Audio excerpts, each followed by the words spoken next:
All right. All right. We are live here. We are live. Welcome, everybody. We are live. Welcome to our broadcast of Tuesday Night Live with One and Done. And as you are coming in, go ahead and share. I am going to take a moment so I can share this broadcast on my Facebook page. Absolutely. Absolutely. Grab your devices as we're doing this. We're going to share this live as Onika just stated. And we are blessed to have a great friend of ours and really a family member of mine going back to Washburn High School with us, Mr. Jerome Graham. So help us welcome Mr. Jerome Graham with a warm good evening. How you doing, Mr. Jerome? I'm blessed. Feeling good today. It's been a great summer. It's good. Uh-huh. How you guys doing? We're We are doing all right. All We right. doing all right today. I work in the school system, and so although I work in Hopkins, and we um, started back to school last week. Today, a lot of different school districts started today. I think Minneapolis starts tomorrow.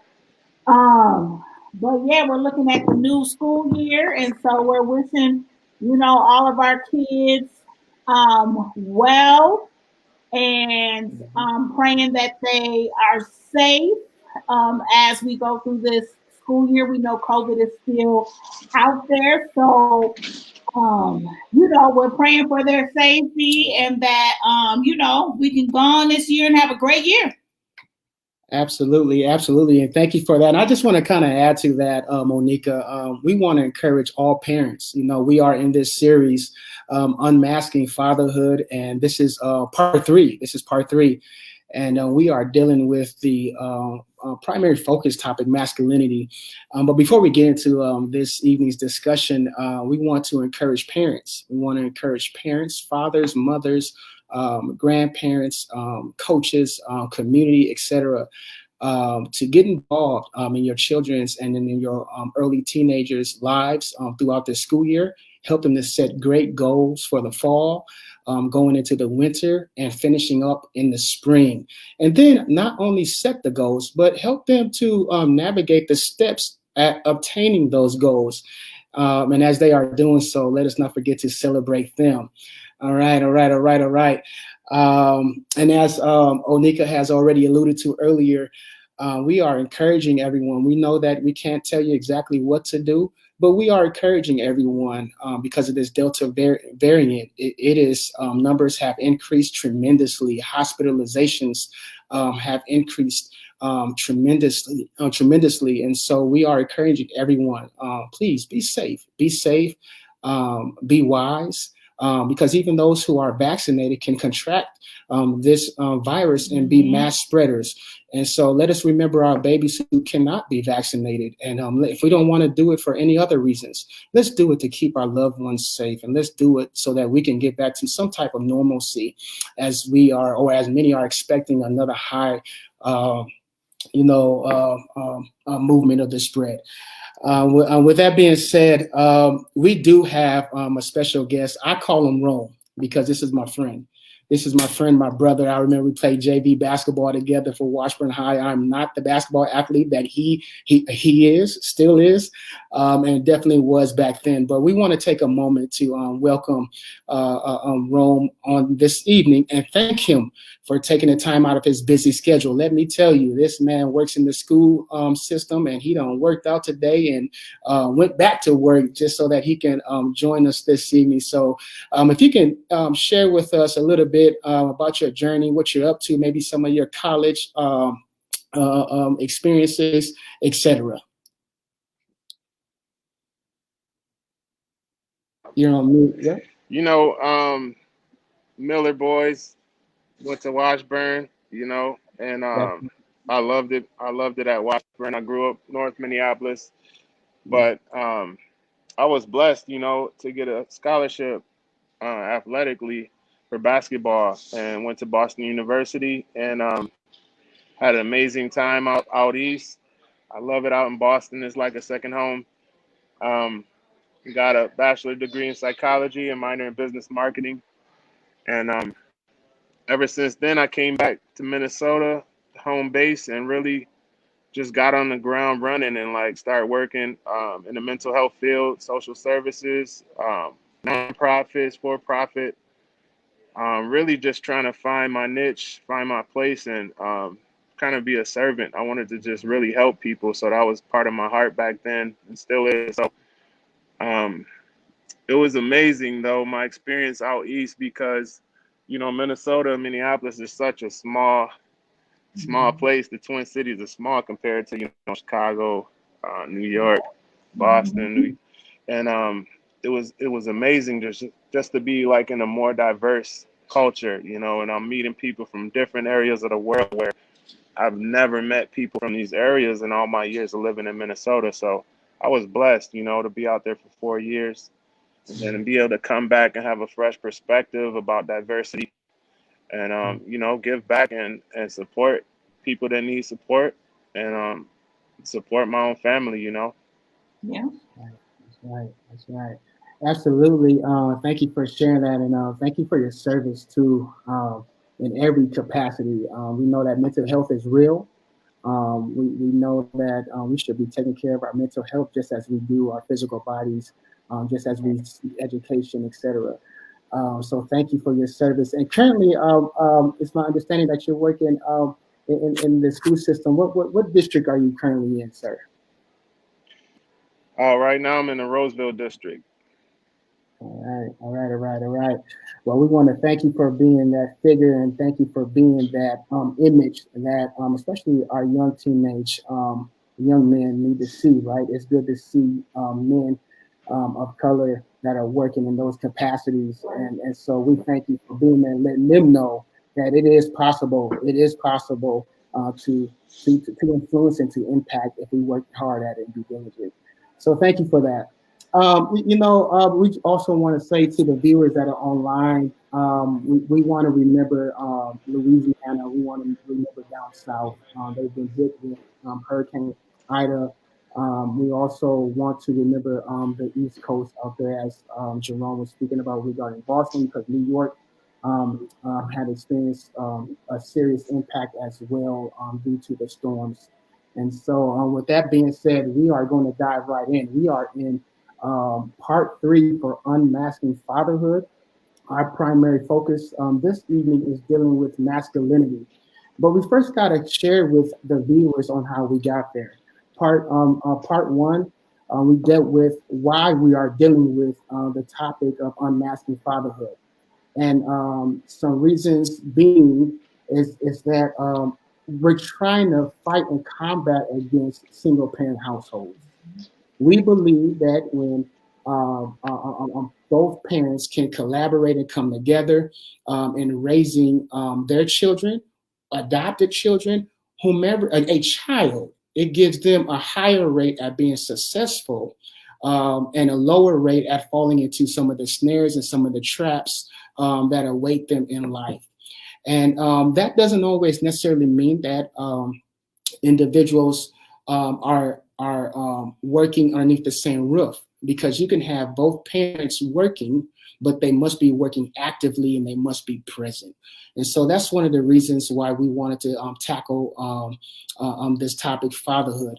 Another reason we wanted to do it is because we understand that we have a great attack on the lives of our sons. All right. And that attack that is on our sons, it actually it stops them from being encouraged and obtaining their goals. All right. It stops them from being encouraged and obtaining their goals. And it actually increases them to perpetuating the generational cycle of absentee in their kids' life that they may be experiencing as a child. All right. And so we want to combat against that. We also want to talk about this topic because I personally shared my intimate experiences, knowing what it's like growing up without a father, and knowing how the streets became my father. And we know when the streets become your parent, nothing good can really come about of that other than hard knock lessons to be learned. Some people escape the consequences from the streets, and some people do not escape the consequences from the streets. And I'm one of those individuals that did not escape the consequences from the streets by being an individual that was incarcerated from age 20 to 26 years of age. And so, with that being said, I'm not going to cry about the lemons that life threw me, but we're going to make some lemonade and we're going to pay it forward. Um, that's another reason why we're talking about or dealing with fatherhood. And then in week 2, we went ahead and dealt with we discussed false teachings. We discussed false teachings that we may have heard within our households, and some of those false teachings were "do as I say and not as I do." And that's actually a crippling statement to children, because we all learn through the different mechanisms. We through visual, what we see, we take in information through visual, what we see, we take in information from what we hear, and then we go ahead and implement that information in our day-to-day lives. So that is a bad teaching: do as I say, not as I do. And then we dealt with why do when our sons reach a certain age, we stop showing natural, healthy affection to them, but we continue to show the same affection towards our daughters. And so when we dealt with that, we realized that it's a masculinity issue. It's something that is within us that have followed us, that we've learned that it's not okay to show natural, healthy affection to our boys as we do with our daughters. And so with that being said, that brings us to week 3, part 3 of Unmasking Fatherhood, dealing with masculinity.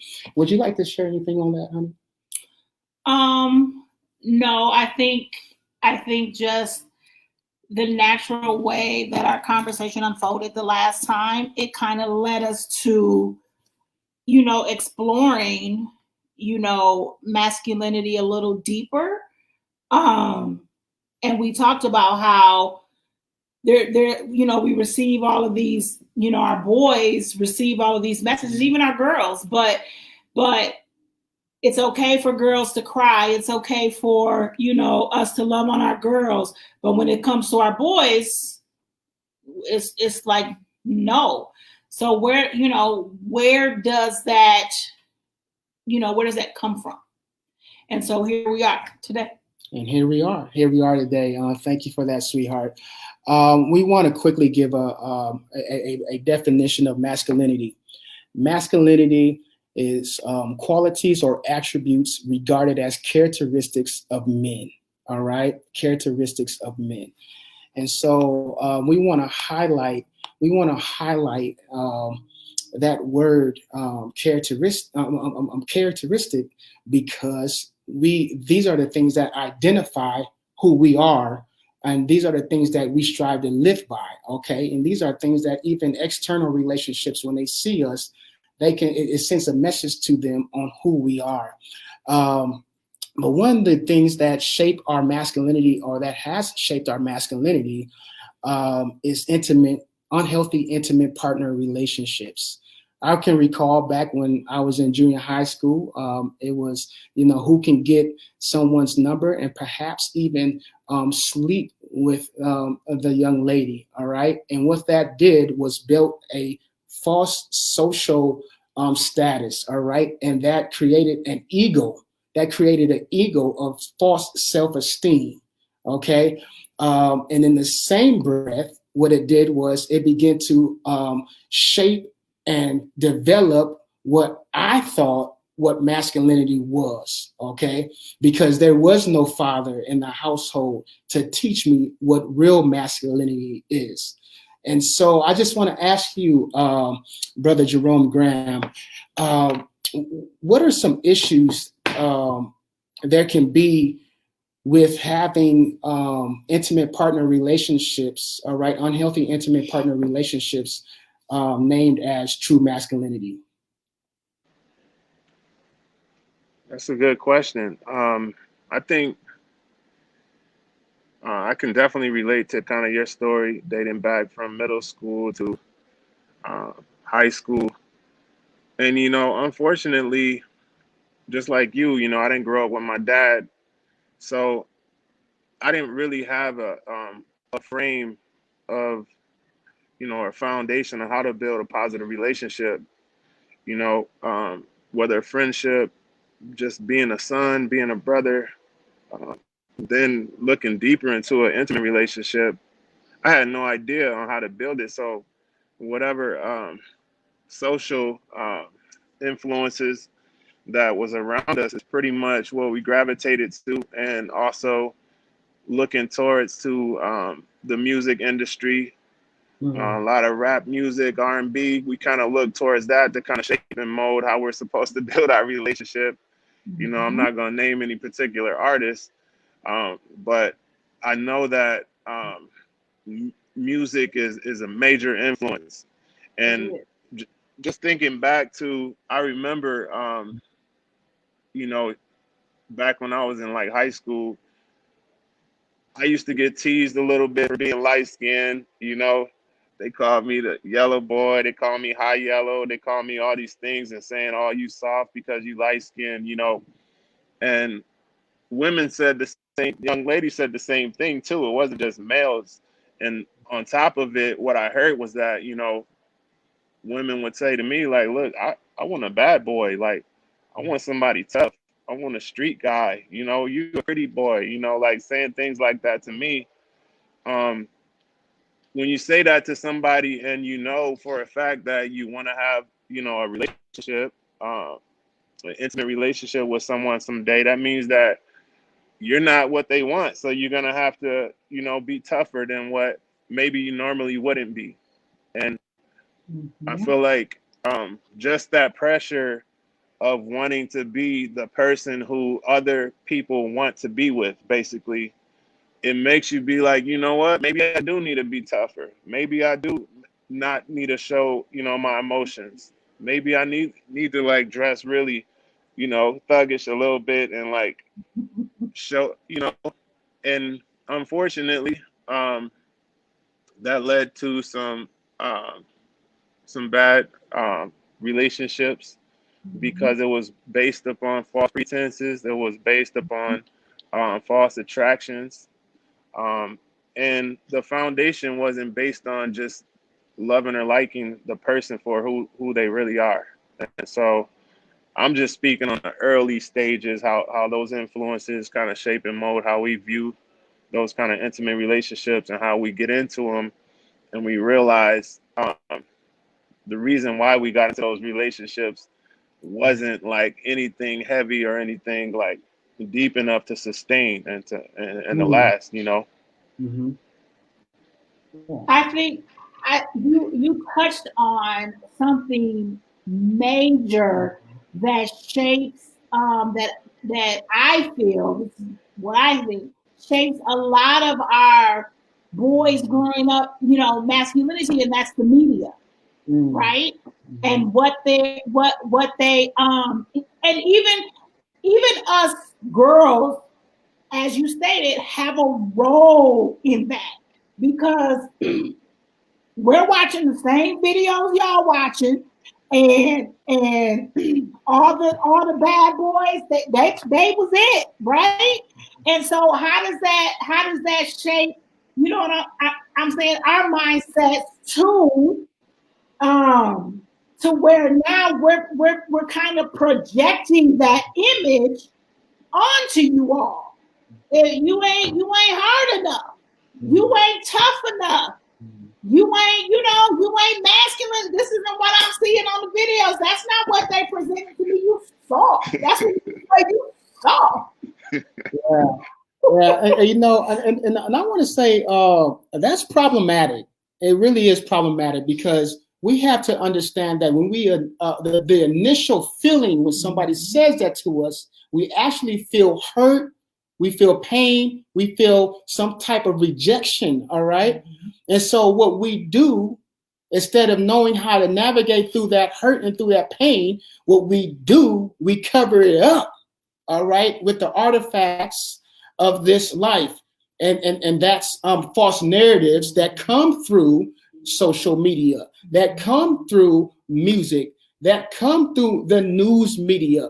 And then as that penetrates our heart, okay, it takes root within us, okay, and then it begins to develop until it becomes who we are. It becomes a lifestyle. We begin to mimic that which we hear on wax, is what we call it: CD, vinyl, tapes, cassettes.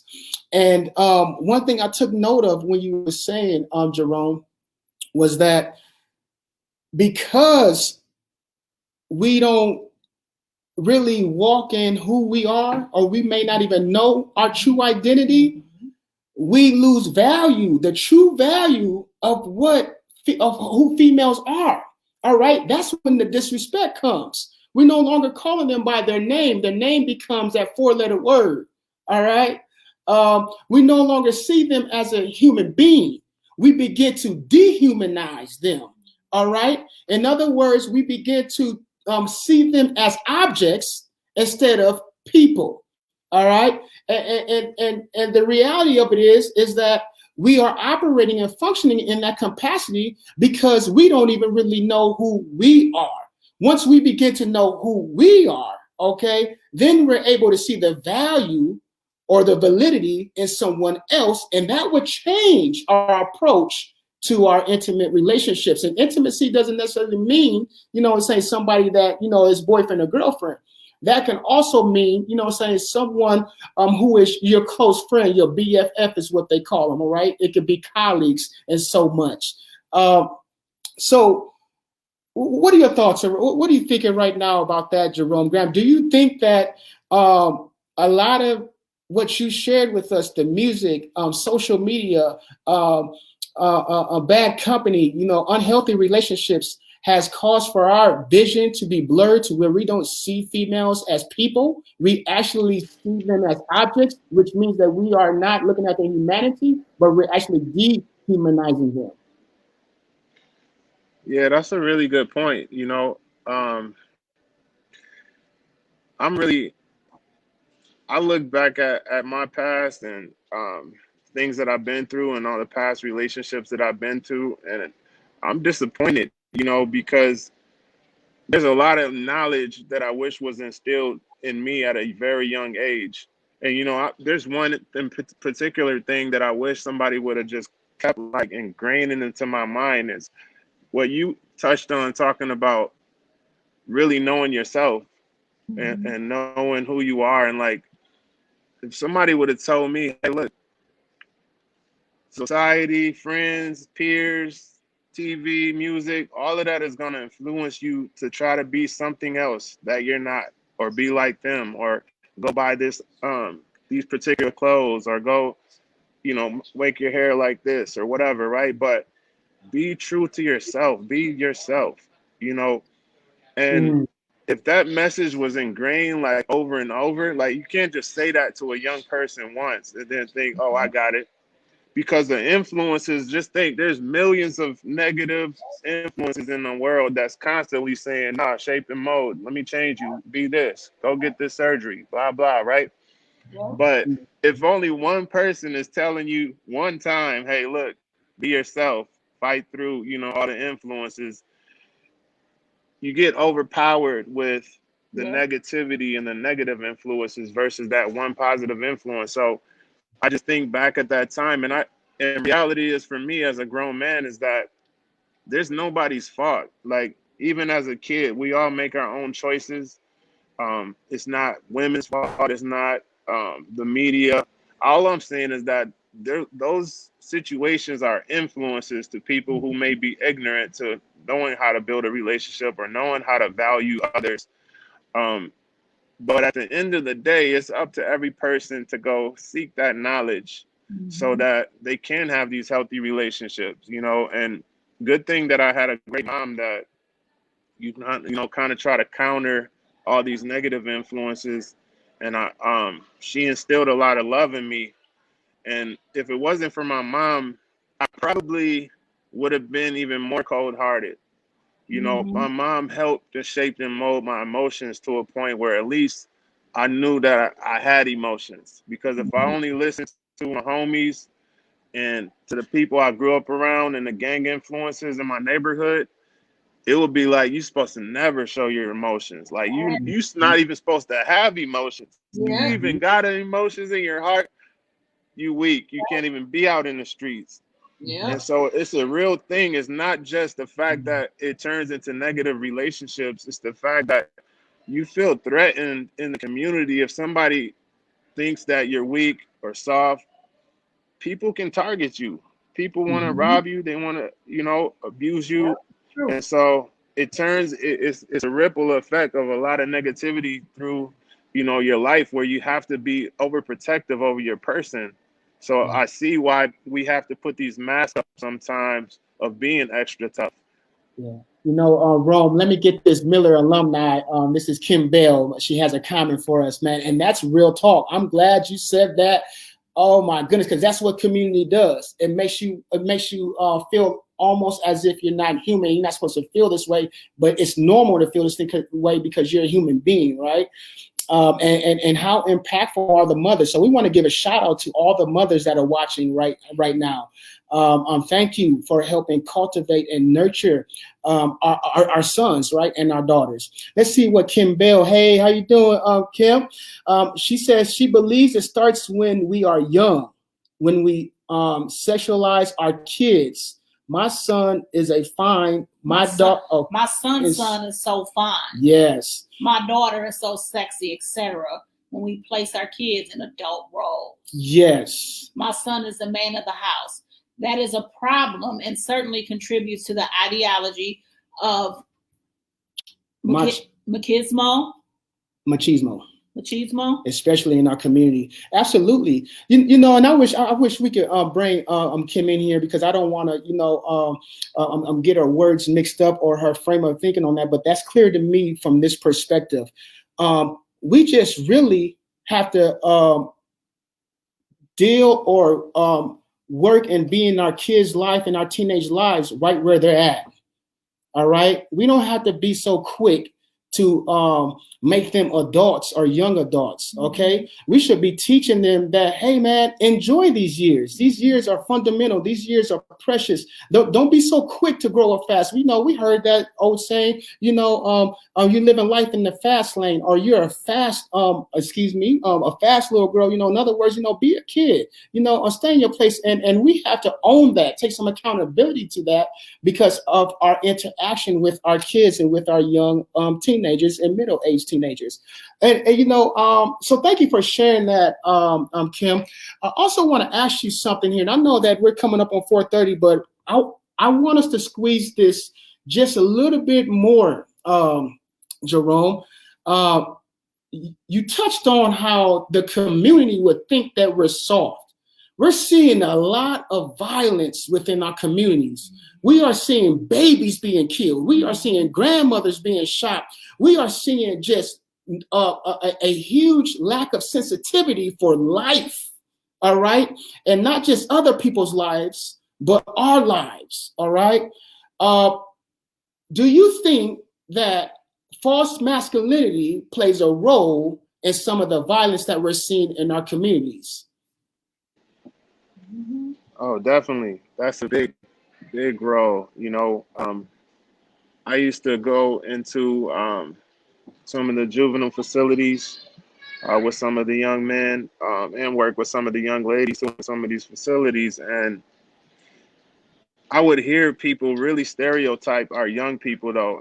And some of the other folks that work with these youth, whether they're CEOs or whatever role they play, sometimes they had a negative stereotype about these young people, and they kind of give up on them because they're out here maybe doing some crimes and they got in trouble a little bit. But they would say, look at their rap sheet, for instance, look at who their parents were, look at the things that they've been through, and just say, yeah, I can see why this person is that way. And unfortunately, they get a chance to really sit down and build a relationship with these young people like I did, because I got to meet with some of the toughest, roughest young people out here that did catch a lot of cases, felonies or not. And the people who were scared to work with these young people, like I sat down with these young people one on one and they were just like the nicest, friendliest people. Like outside, no cameras, no groups of people around to kind of influence them where they have to put their mask up. It shows like the humanity is in these people, and like you said, the influence of our community, the negative influences, and also poverty plays a big role. Mm. But I really feel like we have like love in our hearts. Like every human knows how to love to some capacity. But like I said, if if the world is treating you like trash and like all you're getting is negativity thrown at you, people talk bad about you for the majority of the time instead of people walking by giving you compliments, like that's gonna make your heart turn cold. And poverty, like I was saying, plays a major role in this uh, negative or these false masculinity, because the fact remains that when we're talking about being a gang member or being tough, being a bad boy, they want us to be a drug dealer, to be, out here robbing, and because that's that quick money, that's Yeah. all goes into that image of saying, all right, bad boys make money too, right? Yeah. And so you look at a lot of the violence is tied into money. And Mhm. we can say there's other nonsensical violence that has nothing to do with money. It's just based on people disrespecting each other. But for the most part, people want territory. They want, they're trying to make money. They're trying to find a way to make a living, but they're They're not doing trying it to, the right way. yep, they're And we're trying to. right. And we could talk about that from the negative standpoint, but we know, like, I grew up poor too. And I made my mistakes too, all through my teens and my 20s. But I knew that if I had an opportunity to do something positively and do it the right way, I knew I could do it. Just like making it to college. If I didn't get a scholarship, I may not have been able to make it to college because I didn't have the money to go. So Mhm. when I was blessed with this opportunity, I was able to look at life a little bit differently and not want to risk my life all the time just for minuscule amounts of money based on what I could potentially make as doing it legitimately. And Yeah. so all those things are tied into, some of this false masculinity. And Mhm. most of all, we just got to get back to the humanity and get back to loving each other and understanding, like, if people really start helping each other and giving people opportunities, they won't have to look at the next person and try to scheme on them, because our neighbors is actually helping each other. All right, oh, you need a job reference? Cool. I'll hit you over the job reference. Oh, you want to put me down? Like, that's a starting point. And unfortunately, we're just not loving our neighbors like we should right now. And so hopefully, what we're doing, these conversations can kind of stir up more love into people's hearts and think about, how they treat other people, regardless of their background or what they're going through. Just help somebody out. If you're doing a little bit better than the next, reach out with an opportunity, because a lot of people are doing these things that are negative because they feel like they don't have any other opportunities. Mhm. So that's a big starting point. I think one thing that you kind of touched on and hinted on is having that positive influence. I think it's important, um, as our kids are coming up and growing up, that when they are receiving these messages, there has to be someone, in the home, or someone telling them, like you said, consistently, that it's okay to be who you are. It's okay for you to be who you are. You do not have to change or conform because society says that, oh, the girls love the bad boys. No, you're fine in the skin that you are in. And receiving those messages, like you said, constantly and consistently, it matters. It matters. Yeah, absolutely. I know that this right here, can just be squeezed for a whole week.